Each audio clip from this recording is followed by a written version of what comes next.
اگر ہم ترجمہ یاد کریں گے جو ہم آیتیں پڑھ رہے ہیں، اور جیسے میں نے فرمایا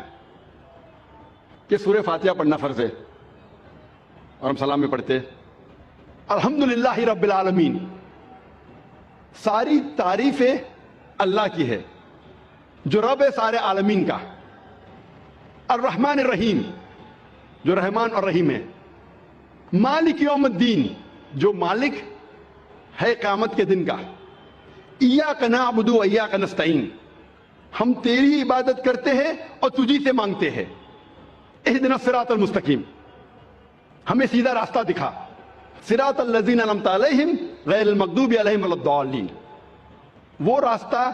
جن لوگوں پہ تو نے انعام فرمایا اور جو بھٹکے ہوئے نہیں ہیں۔ تو جب ہم سورہ فاتحہ پڑھ رہے ہیں اس کے ساتھ ساتھ اگر ترجمہ دہرائیں گے تو انشاءاللہ ہمارا ذہن نہیں